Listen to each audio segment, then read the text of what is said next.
ഏറെ പ്രതീക്ഷ വയ്ക്കുന്ന 3 ലോക്സഭാ മണ്ഡലങ്ങളാണ്. ഒന്ന് തിരുവനന്തപുരം, 2 പത്തനംതിട്ട, 3 കാസർഗോഡ്. പക്ഷേ ഇപ്പോൾ തിരുവനന്തപുരത്തിൻ്റെ പ്രതീക്ഷ അസ്തമിച്ചിരിക്കുകയാണ്. അതിന് കാരണം BJPയുടെ മുതിർന്ന നേതാവ് എന്ന് പറയാവുന്ന PP മുകുന്ദൻ. ഇപ്പോൾ അദ്ദേഹം പാർട്ടിയിൽ ഏറെ നാളായി സജീവമല്ല എങ്കിൽ പോലും അദ്ദേഹം RSS പ്രചാരകനായാണ് സംഘപരിവാറിലേക്ക് വരുന്നത്. അതുകൊണ്ട് തന്നെ അദ്ദേഹത്തിന് ഏറ്റവും താഴെ തട്ടിലുള്ള RSS പ്രവർത്തകരെ വരെ അദ്ദേഹത്തിന് കൃത്യമായി അറിയാം, വ്യക്തിപരമായി അറിയാം.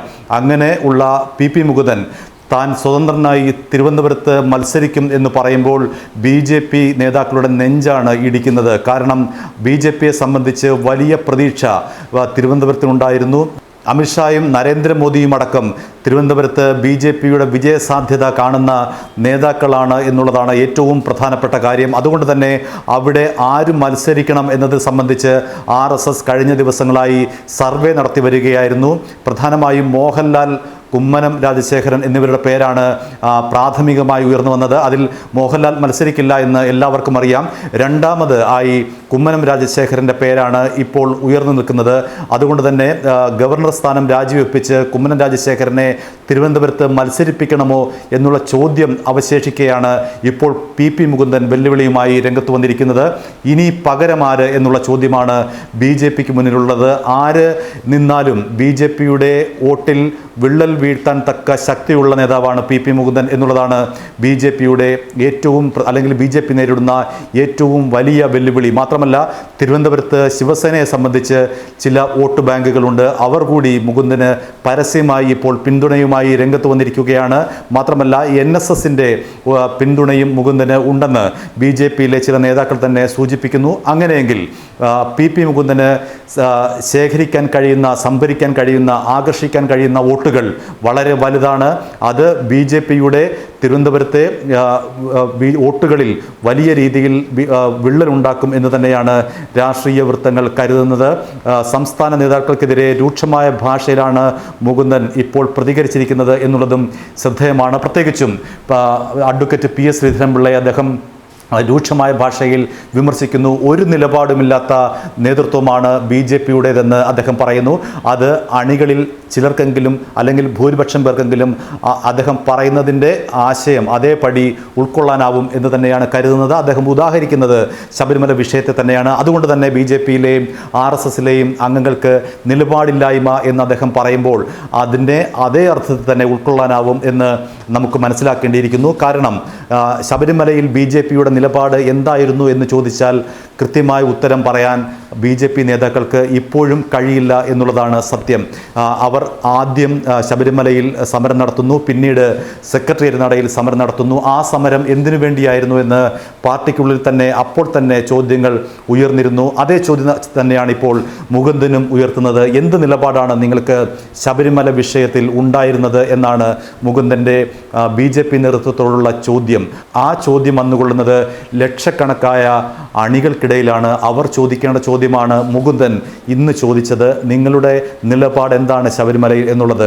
ശബരിമല വിഷയം പോകട്ടെ, മറിച്ച് ഇനി മുകുന്ദൻ്റെ വ്യക്തിപ്രഭാവം തന്നെ എടുക്കാം. അദ്ദേഹം ഏറെ നാളായി 2016 അദ്ദേഹം BJPയിൽ നിന്ന് പുറത്താക്കപ്പെടുന്നത്. അതിനുശേഷവും അദ്ദേഹം നിശബ്ദനായിരുന്നുവെങ്കിലും അദ്ദേഹത്തിൻ്റെ വ്യക്തിബന്ധങ്ങൾ അദ്ദേഹം കൃത്യമായി സൂക്ഷിച്ചു പോരുന്നു എന്നുള്ളതാണ് ഏറ്റവും വലിയ പ്രത്യേകത. അദ്ദേഹത്തിൻ്റെ പഴയകാല സൗഹൃദങ്ങൾ പുതിയ തലമുറയിൽപ്പെട്ട RSS സംഘപരിവാർ പ്രവർത്തകരോട് പോലും PP മുകുന്ദന് ഹൃദയം കൊണ്ട് സംവദിക്കാൻ കഴിഞ്ഞിരുന്നു എന്നുള്ളത് അദ്ദേഹത്തിൻ്റെ ഒരു നേതൃപാടവത്തിൻ്റെ ഏറ്റവും വലിയ ഉദാഹരണമായി സംഘത്തിനുള്ളിൽ തന്നെ ഉള്ളവർ എടുത്തു കാട്ടുന്നു. മാത്രമല്ല അദ്ദേഹം നിയമസഭ മണ്ഡലത്തിൽ മത്സരിക്കും എന്ന് പറഞ്ഞെങ്കിലും സ്വമേധയാ അദ്ദേഹം പിൻവാങ്ങുകയായിരുന്നു. അദ്ദേഹം അങ്ങനെ ഒരു പരസ്യ പ്രഖ്യാപനത്തിലേക്കോ അല്ലെങ്കിൽ നേതൃത്വത്തിലെ രൂക്ഷമായ ഭാഷയിലേക്കോ ഒന്നും അദ്ദേഹം അന്ന് കടന്നില്ല. പക്ഷേ ഇപ്പോൾ അദ്ദേഹം എടുത്തിരിക്കുന്ന നിലപാട് BJPയെ സംബന്ധിച്ച് ഇപ്പോഴദ്ദേഹം എടുത്ത നിലപാട് BJPയെ സംബന്ധിച്ച് ഇടിവെട്ടിയവൻ്റെ തലയിൽ പാമ്പ് കടിച്ച എന്ന നിലയിൽ ഉള്ള ഒരു നിലപാടാണ്. BJPയെ സംബന്ധിച്ച് വിശ്വസിക്കാനാവാത്ത അവിശ്വസനീയമായ ഒരു നിലപാടാണ് PP മുകുന്ദൻ കൈക്കൊണ്ടത്. കാരണം അവർ ഏറ്റവും കൂടുതൽ പ്രതീക്ഷ അർപ്പിക്കുന്ന മണ്ഡലമായ തിരുവനന്തപുരത്ത് തന്നെ പിളർപ്പുണ്ടാക്കാൻ, വോട്ട് ബാങ്കിൽ പിളർപ്പുണ്ടാക്കാൻ സാക്ഷാൽ മുകുന്ദൻ വരുന്നു. അത് RSS അണികൾക്കിടയിൽ വലിയ ആവേശമുണ്ടാക്കും എന്ന് തന്നെയാണ് കരുതേണ്ടിയിരിക്കുന്നത്.